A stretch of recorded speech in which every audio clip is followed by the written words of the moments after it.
수능 끝나고 나니까 날이 많이 추워졌어요. 그래서 저는 이렇게 추워지면 꼭 하나 먹는 음식이 있거든요. 이제 굴 먹으러 가요. 굴 산지에서 직접 이렇게 따가지고 구워 먹는 굴집이 있어요. 보성 어느 바닷가 마을 거기 가가지고 맛있게 먹고 나오면 그 앞에서 바닷가에서요 직접 굴을 이렇게 손질해가지고 봉지에 10,000원, 20,000원씩 팔거든요.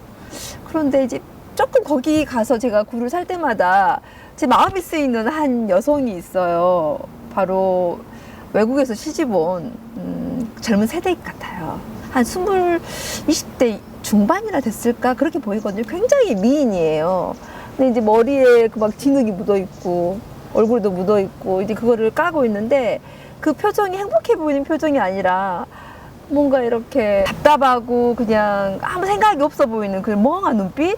그게 이제 계속 내 뇌에 남아가지고, 한 번씩 생각이 나요. 그 정도로 저한테 이렇게 마음에 애잔하게 다가오는 친구거든요. 여러분 그 장면을 한번 상상을 해보세요.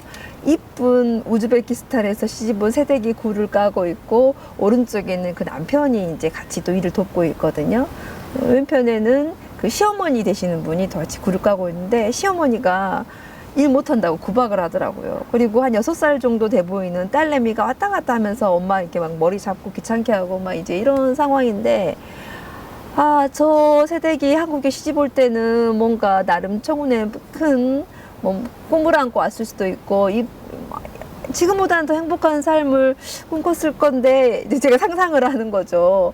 그러면서, 저 세대한테 조금 더 이렇게 일만 하지 말고, 좀 한국 문화도 좀 접할 수 있는 그런 것들을 좀 제공해주면 좋겠다.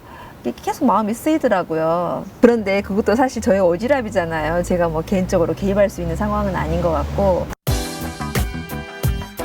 제가 입주한 사무실은 공단에 있어요. 그래서 출퇴근 시간이나 점심시간이 되면 우르르 이게 외국인 근로자들이 많이 왔다 갔다 하세요. 그래서 저는 특히 거기서 우르르 나온 여성들을 보면 그냥 서로 이렇게 눈인사하고 지나가고 이제 그래요.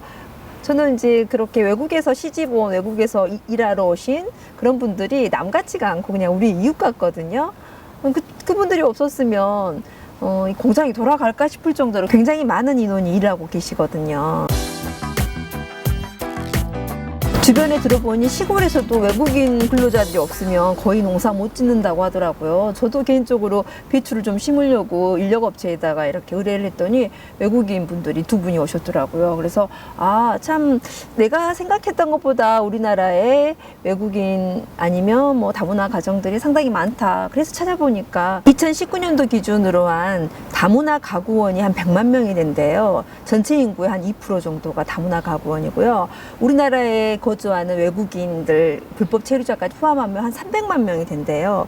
토탈하면 한 8% 정도가 그 오리지널 한국인은 아니고 외국에서 이렇게 오신 분들인데 상당한 수치 아닌가요? 금방 10% 될 것 같더라고요. 그들의 목소리를 대변해 줄 수 있는 사람들이 대한민국에 많이 있을까?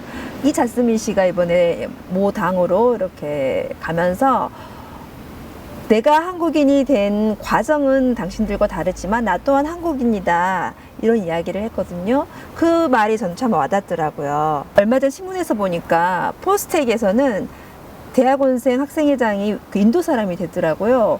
총 학생 그 비율이 외국인의 비율이 2% 정도밖에 안 되는데 인도 사람이 됐다는 것은 그만큼 어떤 부분에서는 좀 이렇게 수용적인 그런 모습들이 보인다 이런 생각이 들어요. 그런데 사회도 다른 면에서 보면 외국인 근로자라든지 다문화 가정에 대한 편견들이 여전히 저는 있다고 보거든요. 우리나라 사람이 예를 들어서 미국 주류 사회에 가가지고 유색인종으로서 이렇게 좀 차별을 받으면 속상하잖아요. 그리고 우리나라 사람이 미국에서 이렇게 성공했다 이런 또 기사를 접하면 괜히 이렇게 박수 쳐주고 싶고 그러잖아요. 저는 다 같다고 생각해요.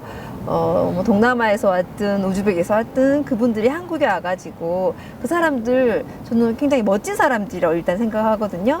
자기 나라 편하게 이렇게 익숙한 곳을 떠나가지고 남의 나라 와가지고 열심히 살아보겠다고 이런 그 도전 정신 자체만으로도 나는 그 사람들이 좀 박수를 쳐주고 싶어요. 한 사람의 인격적 레벨을 볼 때 저는 그렇거든요.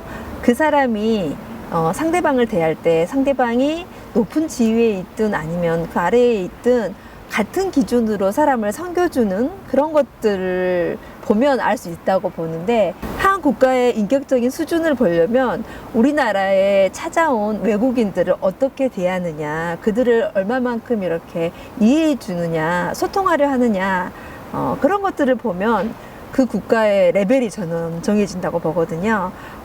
우리나라가 다른 나라 가가지고 선진국 가서 과거에 무시당했으니까 우리도 같은 개념으로 그렇게 한다는 것은 앞으로 글로벌 사회의 리더로서 저는 맞지 않다고 봐요. 저는 외국 여행 다니면서 느끼는 게 하나 있어요. 한국 참 괜찮은 나라다. 뭐 선진국도 가보고 후진국도 가보고 이렇게 비교가 되잖아요. 근데 우리나라의 그 문화적 수준, 그리고 사람들을 대하는 그 인격적 레벨 비교해보면 한국 사람들, 그리고 우리 한국 굉장히 수준이 있는 국가다라고 생각을 해요.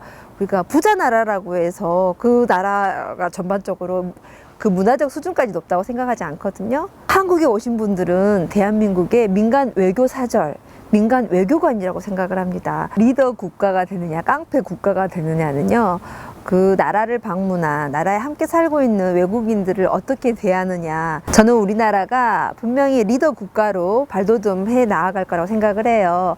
우리나라에 있는 외국인 분들에게 작은 차별, 그리고 작은 편견들, 그런 것들이 갈수록 줄어드는 그런 사회를 다 함께 만들어 갔으면 좋겠다는 생각이 듭니다.